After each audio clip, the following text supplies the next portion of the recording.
What's up guys, I'm Rory and thanks so much for joining me today. In this video, I'm going to walk you through how I built these beds for my daughter's American Girl dolls. I really appreciate you following along and hope you find something useful out of this video. So for these bunk beds, I used some 2x4 cutoffs from a former project, so I cleaned them up a little bit on the planer. Once they were down to about 1 inch thick, I cut them into strips and then squared up one end with the miter saw. I then clamped a stop block to my bench to make repeatable cuts for the rails and posts. I marked how far off the ground the bed would sit and then laid out the pieces on my workbench and marked lines for the dowels. I decided to use dowel joinery for this project, not necessarily for the strength, but more for the experience. I made this quick jig using acrylic and a piece of poplar with a couple 1/4 inch holes drilled straight through the middle. I then lined up the center hole with the dowel lines I marked earlier and clamped the jig tightly to the piece. If you decide to make beds like these, a little glue and some nails will be plenty strong enough, so don't let this dowel jig scare you away.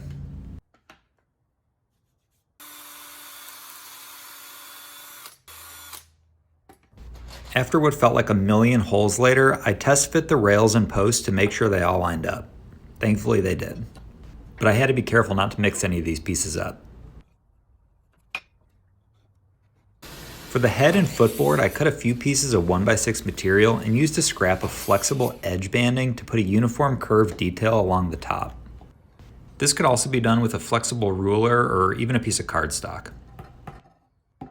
I cut that curve out with a jigsaw and sanded it smooth with a random orbital sander. Nothing fancy here, just enough to set each bed apart when they're stacked into bunk beds. I then took the piece to the table saw and cut the bottom rail before final assembly. After another dry fit, I glued everything together, being sure to get the glue down into the dowel holes for a strong fit. But again, this is completely overkill. Good old-fashioned glue and nails will work just fine here. And in hindsight, that's probably what I should have done here, because that little dowel jig from earlier lost its accuracy after about 50 holes. These were a little delicate for my long pipe clamps, so I hooked a squeezer onto an F-clamp and let things dry overnight. The base is just a piece of 1/2 inch plywood cut to size, and it's held in place with a couple of brads. And now that this complex construction is done, I sanded everything smooth before finishing. For the primer, I used this Rust-Oleum painter's touch and applied one coat in several light passes. Once it was dry, I gave it another light sanding using 100 grit sandpaper, and for the finish, I used the same brand using this semi-gloss white. I feel like I've used a lot of spray paint on my projects lately, and I was really happy with this brand and something I would definitely use again. Now that the beds were done, I moved my operation indoors and recalled my 7th grade sewing class skills to make the bedding myself. I started with the blanket and used her favorite color and sewed a polka dot pattern to a solid piece so it could be reversible.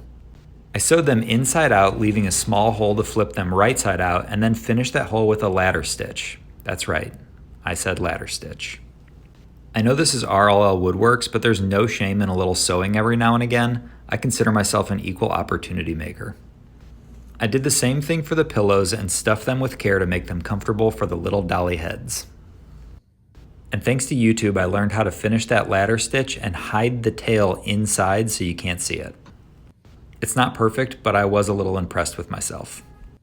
For the mattresses, I cut a piece of 1 inch foam to size and attached it to some white fabric using spray adhesive. This is kind of nasty stuff, so I did this in the garage on top of a piece of plastic so the mattresses didn't get covered in sawdust. I folded the ends in just like I was wrapping a present, and that put the finishing touches on these beds.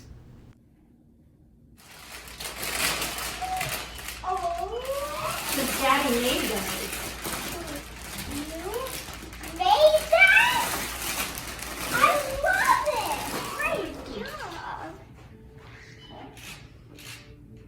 Hey, thanks for sticking around to the end. Our daughter got the biggest kick out of opening these on Christmas morning and has been having a ton of fun playing with them. This is going to be my entry into the Because We Make podcast Unwrap a Gift Challenge. Alike and charming, wouldn't you say? If you don't know what I'm talking about, I'll put a link to the description below. If you like making and creating, this is a podcast that you've got to check out. Thanks again for watching.